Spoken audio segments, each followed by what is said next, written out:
for the last 40 years. And today I have my special guest. He is the founder and CEO of Lead Coaching, and of course, he's a coach too, and no other than Mr. Rob Wentz. Hey, Daniel, thanks for having me. Good to be W- here. welcome, Mr. Rob. And can you please introduce more about yourself that I miss? Yeah, man. So, I am a business coach. I focus on leadership and communication because I believe that everybody should want to be, desire to be, and should be the leader of their own life. And if you're the leader of your own life, then you also are able to lead others. And I believe that the most important component of leadership is communication, how we communicate with ourselves and how we communicate with others. Along with that, I also have a platform and a movement called the Unstuck Movement. And the goal is to help people get unstuck from every facet of their life. We all get stuck at certain places. We all find roadblocks. We hit plateaus. We need to find breakthrough. And so I love finding those stories of breakthrough and building a system around how can you find breakthrough in any situation, in any facet of your life, because leadership, leading yourself forward, is all about hitting those barriers and knowing how to break through to the next level, whatever that might be, personally and professionally. Definitely. And Mr. Rob Wentz, thank you so much for sharing your knowledge and wisdom to the world. And today, let's talk about the six attitudes of a brilliant communicators, Sure. the ABC of leadership. Tell me, your framework focuses on attitudes over techniques. Why is it internal mindset of a communicator more foundational than external skills? Well, any skill can be taught. Attitudes can't necessarily be taught. We can change our attitudes. We can choose to change those things. Anybody can learn a skill, in my personal opinion, but not anybody can have a specific or certain attitude towards how they approach life. And so these things are, when we think about skills, we think of the skills we have in business, in our job, maybe skills that we have that pertain to some sort of hobby or activity or a certain thing that we do. But attitudes are just ways of being, how we live life on a personal level and a professional level. And if you can, the better you can blend the personal you and the professional you together, the more success you're going to find. And so throughout my life, just more background on me. I spent 20 years in radio broadcasting. So a lot of my life was spent in radio, hosting shows, running radio stations, things of that nature. And before that, you know, and also during that point in time, I was really learning how to be myself. I was not a good communicator growing up. I was pretty shy, pretty weird, introverted, and I didn't know who I was, so I didn't know how to be myself. Like there was a version of me inside of me that I didn't know how to get out, and over the years, I learned how to do that. And so when I was reflecting on all of that, I came up with six things that brilliant communicators do that make them powerful, right? And these are kind of like the ABCs, the attitudes of brilliant communication, the ABCs of leadership. The first one is being bold. There's often an elephant in a room in Mhm. a lot of situations that we're in, whether that's in the boardroom or in our house. Being bold is bringing up the things that most people don't bring up, talking about the things that most people don't want to address, starting the conversation that you've been wanting to start for years. And this is called lag time, right? The lag time between when an event happens and you know you should say something and when you actually say something. The longer that lag time is, the more stories we create, the more lies we have to create, the more justification we do, the more blaming we do, and the harder it is to actually talk about that thing. So breaking down that lag time is all about being bold, saying the things that need to be said. And I feel like that, as far as communication goes, that is probably the most important thing. But also making sure you say those things in a way that is non-confrontational. It's more conversational, opening up the conversation, not bringing confrontation.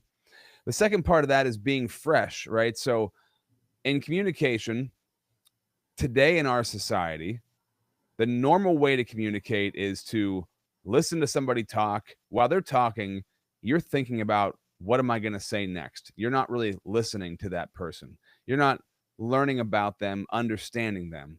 And this goes back to Dale Carnegie and even before him, right? But if we want to win friends and influence people, if we want to make an impact in people's lives, we have to be genuinely interested in them. So learning about people, and the best way to learn about people is to ask them questions, to be genuinely curious about people and their stance in this world.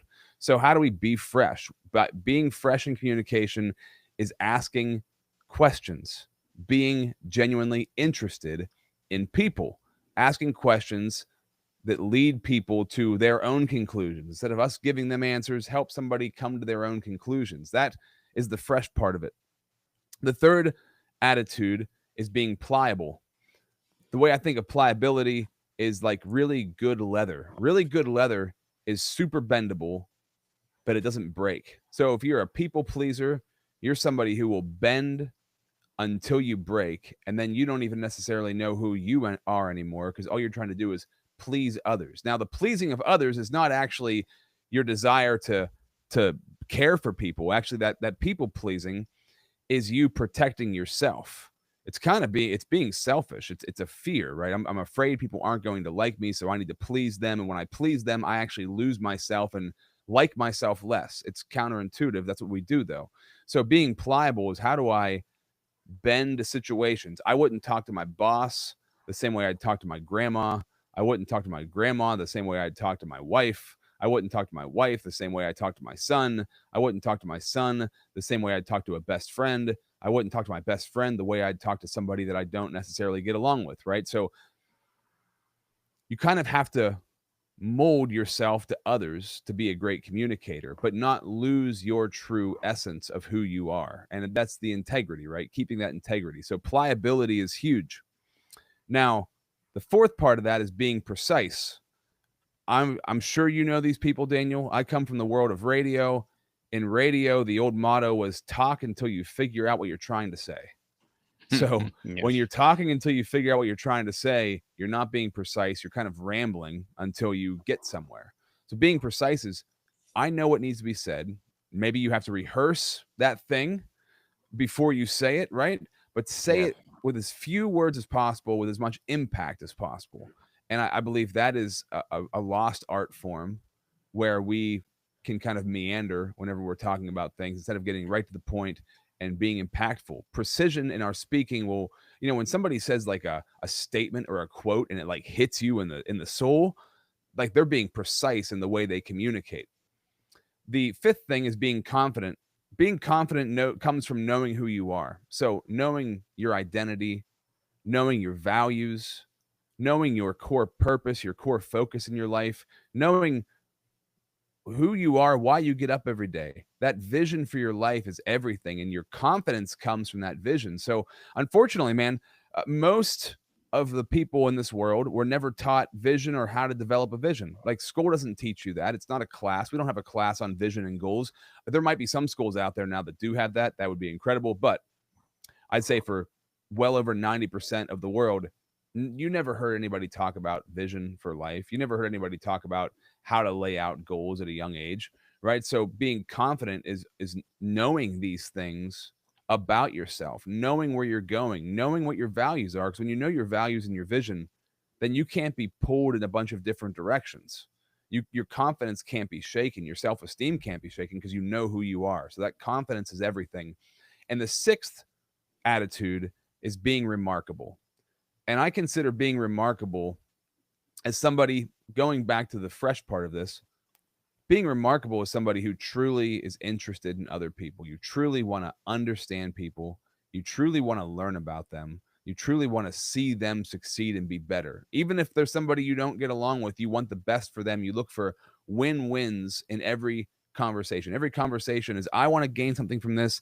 I want them to gain something from this. And anybody else involved, I want them to gain something from this. That's why I love podcasting, man. I'm winning on this because I get to be on your platform. I get to meet you. I'm exposed to your audience. You get to meet me. You're exposed to my audience. you get to share your expertise, I get to share my expertise, and everybody who's listening also wins because they're listening and gaining information. So I look at that as like remarkable communication is how many wins can you create. So being bold, fresh, pliable, precise, confident, and remarkable, those are the 6 attitudes of brilliant communicators. Very well said, Mr. Rob, and thank you so much for sharing that I with the didn't know we had a live audience. This is pretty world. cool. Yes, we do. How are brilliant communication and effective leadership or leadership can be linked, or can you be a great leader without being a brilliant communicator? Oh man, I don't think so. Now you can. I know people. I know a guy who runs a construction company. This guy kills it, man. He's got a bunch of teams. He's building houses. He's making lots of money. Incredible. Now, outside of his business, you can't get a word out of him. You can't talk to he's not a great communicator in his personal life, but in his professional life, this guy manages like, full teams of people, multiple teams of people. He's running a $1 million organization, maybe multi-million dollar at this point. And so I look at that as somebody like, wow, that guy is a great communicator in one vertical in the construction business. That vertical, he is incredible. But outside of that, it's like talking to a wall sometimes. And I look at that and I think, man, how can there be such a disconnect? And so for me, it's like, yes, you can be a great communicator and leader. Well, I'm sorry. Yeah. You can be a great communicator and leader in one vertical and maybe not in another. But I do not think you can separate leadership and communication. I really don't believe there's a way, even if you're not even communicating with words, you're communicating with your actions, you're communicating with your mannerisms and how you carry yourself. And communication is not just the words you say; it is the feelings you give people, how you walk, how you act, how you live about your life. How do you walk with integrity? Do you live your life with integrity? That is communicating something. So no, I don't think it's possible. It's possible to be a great leader communicator in one area of your life and not in another, but I do not think you can separate leadership and communication from each other. Interesting thought, Mr. Rob. And what does bold communication look like in practice? Is it about taking risks, challenging norms, or something else? It's both and more, I would say. It's definitely taking risk. Let me give you an example. Go ahead. I had a friend who was so this guy's in his 50s and he's never been married, never really had a long-term girlfriend. And it's always been kind of like he's always wanted to be like this rock star kind of personality. I don't care about chicks and blah blah blah blah blah, all these different things. But deep down I know he does care. And he met this woman, he's been dating her for a couple of years, but not really dating her, kind of like leading her on because of his own personality. And I was talking to him the one day. I'm like, "What are you gonna do with your girlfriend? Are you guys gonna like get married, engaged?" He's like, "Oh, I'm thinking about dumping her. I think I'm getting rid of her. She's too goody for me." He was like naming all these things, and I'm sitting there listening to him, and I'm like, "Good Lord, this guy. I mean, he's like he self sabotages all the time." And so I started to ask him some questions about her, like what was it that he didn't like? And it was like, she's a goody two shoes. She doesn't want to drink. She doesn't want to party. And this guy's in his 50s. Why are you drinking and partying? Like we got these days behind us, at least in my opinion. And so I'm just deciphering what he's saying. And I'm like, so basically you found somebody who's really good for you. She treats him well. She shows up for him. She's always there, even though he kind of pushes her away. She's like devoted to him, and she obviously loves him. And he said he loves her too, but he's going to dump her because of all these like, stupid reasons. And so in that moment, I was like, I could either not say anything to this guy and he'll probably break up with her. He'll continue to be miserable, whatever. And I'm going to always regret not saying anything, or I could just say what I feel. Now, I'm not just going to blurt it out, "You're being dumb," but I'm going to say in a tactful way, "Hey man, you just named a lot of good things about her. the things that you don't like about her are actually good things for you, and it sounds like she's making you a better person. And so I said that to him. I said, like, this woman's making you a better person. It sounds like you are running from commitment, which he has been his whole life. Mhm. And he heard me. Now, did they stay together? I haven't talked to him in probably a year, but I'm remembering this conversation right now. Thank you. Cause I got to reach back out to him and see what's happening with the two of them. But I said what I needed to say. I said, like, and he heard me, and he's like, I hear what you're saying. That sounds like it could be right. And all you can ever hope for is you plant a seed, right? So being bold, like you're planting a seed of truth, and truth can be hard to hear, truth can be hard to take, but somebody has to say it. And if you know that it's true, and what I look for whenever I speak in boldness is like, are the things that you're saying true, or at least do you feel like they're true? And also, are they good? So are you doing something to tear somebody down or build somebody up? Are you doing something to hinder somebody or to help them? Are you helping somebody to stay blind, or are you saying something to open their eyes? And if it's all good, then do it. Then say the things that need to be said. Now, in the workplace, man, this shows up all the time as, I just had this conversation with a company last week that they have some infighting going on between a couple of employees because one of the employees is very loud and talkative. The other one is quiet and reserved, and they're in cubicles together. And this lady can't stand this guy's always talking. And this has been going on for months, and it's becoming like really toxic because there's lag time, right? So we're talking about the lag time between when the thing started, which has been a couple of years, and now nothing's been said. All of this, all of this turmoil has been created. All of this gossip has been created. Sides have been made, and all this crap has happened because of the lag time, because nobody's actually had the conversation. So my advice to them was, you need a third party who's not involved in the situation to sit in and mediate between the two of these people so they can actually hear each other and they can get through this, right? And so that was a victory. They sat down together. Third party was in there to listen to it and make sure nothing got out of hand, and they resolved the issue. They heard each other and understood each other and agreed to come to a place of working together on this. And I thought that was really cool, man, because it all, like, so that's why I said, like, it comes down to communication. If they wouldn't have communicated that stuff, never can happen. My friend Mike and I, if I never would have communicated with him, I wouldn't have been leading in that situation, right? So those are some examples of being bold. I find it to be one of the most difficult things to do the longer that lag time gets. And also, it can be difficult to do it the right way if your emotions are involved, which is why it can always be good if you feel like your emotions are too high to talk about something, bring a third party in to kind of mediate the situation. But I put bold at number one on the list of the attitudes of brilliant communicators because I think it is the most important, because too often in life we spend years not addressing things that need to be addressed. And once they are addressed, we make like this mountain out of a molehill. It's not that big of an issue. So once it's addressed and we get past it, we realize, oh, shoot, man, that actually wasn't that big of a deal. I shouldn't have delayed that for so long.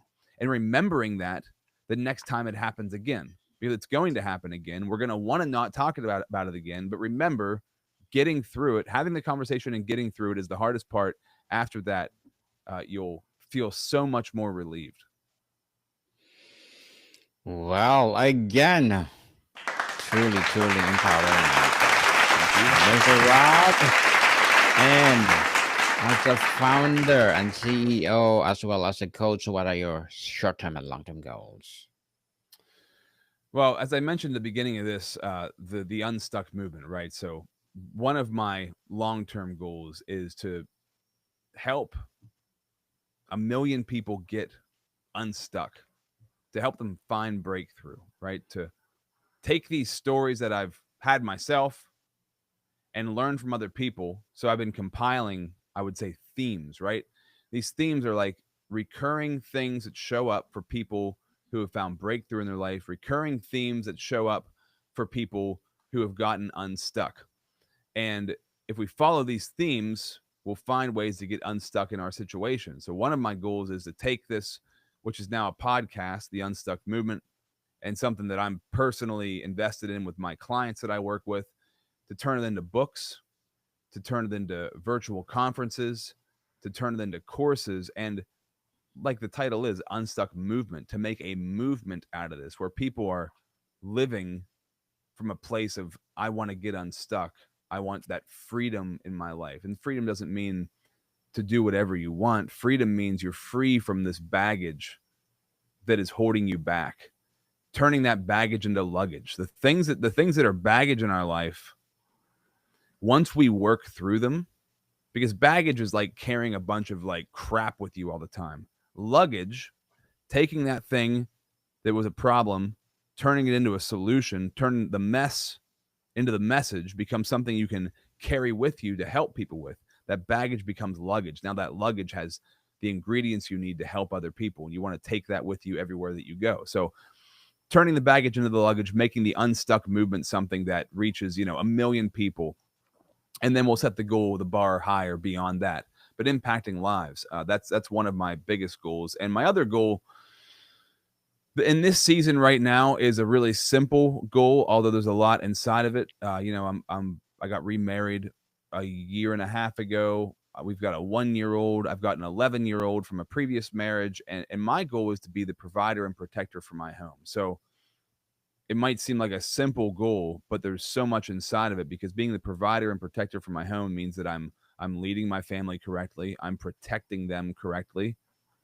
I'm financially carrying us and guiding us and providing for us. And to me, that is the most valuable thing we can do as men. And the most valuable thing we can do in our life is to take care of our family and to focus on what's important. And so those are my 2 goals right now that I'm living through right now in this season. Good luck to your goals, Mister, and looking forward for more success. And what would be your piece of advice for those people out there who want to be like you? Look for the mess in your life. What is the thing that keeps coming up? What is the thing that is like, it's kind of in the back of your head, like you really need to do that? Maybe it's something you got to take care of. Maybe it's a conversation you need to have. Maybe it's something you haven't acted on yet, a plan, something that's exciting to you, that's like lit a fire inside of you. I want to go start this business, whatever it might be, because we all have those things. We have to address those things. And knowing that addressing those things is not like, hey, one day I'm going to decide to do it and then it's going to be done. No, it's like you got to open up the door. You got to open the book, right? Start the journey. Starting the journey is everything. Just taking that first step, and then remembering it's all about patience plus perseverance. You can't uncouple those two if you want success. Patience and perseverance working together will create massive change in your life.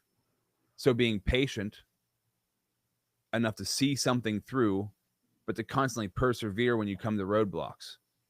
Persevering and being patient along with that is everything. If you're patient but not perseverant, you're never going to start anything. It's going to take you forever. If you're perseverant but not patient, you're going to start lots of things, but you're not going to be patient enough to see the outcomes and to withstand the roadblocks that come up. You must persevere with the patience together. I feel like when we approach things from that vantage point and we look for the things that are the blocks in our life that are holding us back, those blocks become building blocks to get us where we need to go. So I would just advise anybody today, take one step. And I mean, this is cliche. It's a cliche message, but it's cliche because it's true and it works. Take one step towards one thing today. One step towards one thing each day. Make a list of the things you want to accomplish and just start chipping away at them. It's cliche and simple, but the best things in life are simple. They might not be easy, but the best things in life are simple. So I would advise everybody, just go towards those goals. Thank you for that advice, Mr. Rob. And can you please recommend a book or books that influence your journey? Yeah, man, I would love to. I love this is just about book review, and I love to talk about books. As you can see behind me, there's lots of them. One of my favorite books is Crucial Conversations. So if you want to talk about communication, this is one of the best ones. I've been teaching seminars on this and workshops on this by Joseph Grenny. There's also a few other people on there, but Crucial Conversations, amazing book. tools for talking when stakes are high. So if you're not sure about that bold part, how to be bold, how to be pliable, be precise, Crucial Conversations is amazing for that. The Slight Edge, one of my favorite books of all time. The Slight Edge is a classic. Jeff Olson, easy to read and really, really profound, impactful. This book is all about the simple stuff. So such simplicity in what that book is all about. And of course, I was going to grab a copy of it. I have lots of copies of the Bible. The Bible to me is, if we go back to the foundation of all of the books, every self-help book, all these books, all the foundational stuff is in there. I would go to the book of Proverbs and just read the book of Proverbs and Ecclesiastes, both written by King Solomon. Proverbs was the wisdom of life. Ecclesiastes was the wisdom after he made lots of bad decisions. Those two books are phenomenal. Like the quotes from those books, the impact from those books is just so profound. And so I would recommend, if you've never read Proverbs and Ecclesiastes, read those two books out of the Bible. They are just incredible. Thank you for that recommended books, Mr. Rob. And before we wrap up our discussion for today, I'm inviting you to please do listen to my other podcast, people. My other podcast, because my abstract essay is already in fifth season, abstract poetry in second season, and my book 101 review in fifth season too. Comedy 101 in second season, and my food 101 in fifth season as well. Geography 101 in fourth season, and my baby podcast, Law 101 and Mental Health 101. Love letters in third season, and movie 101 review and music 101 in fourth season, and science 101 and sex 101 in its Those are all first your season. podcasts? Yes, sir. Please Wow, listen to them wherever you listen your podcasts. So, Mr. Rob, let's say if the reader or if our listeners or our viewers right now embody these six attitudes, what is the ultimate outcome for their teams, their organizations, and for themselves? Number one, to be the leader of your own life. We should desire to lead our own lives. We should desire to know where we're going and why we're going there. So I'm just going to say, just get that part right, and everything else is going to kind of flow through it, right? So your family stuff, your personal relationship stuff, your business stuff, it's all going to come together once you figure that out for yourself. So figuring out that vision for your life, using those attitudes of brilliant communication to make yourself a leader for your own life is going to have a dramatic impact on everything else. So get that part right, the personal part right, and the rest of it is going to come into alignment. Mr. Rob Wentz, thank you so much for sharing your knowledge and wisdom to the world. Yes, So can you thank you. please invite? Yes. So can you please invite our listeners to support your business, your advocacy, or whatever projects that you're doing right now? Sure. Yeah. If you want to check my business out, business coaching, leadership and communication, go to leadimpacttransform.com. If you want to connect with me, find me on Facebook or LinkedIn, Rob Z. Wentz. I'd love to chat with you. Thank you so much. Yes, people, let's support Mr. Rob Wentz, because if you support him, for sure, more and more empowering coaching to come, more and more empowering business to come. So, Mr. Rob, thank you so much for your time. Yes, thank you. More to come, people. See you soon.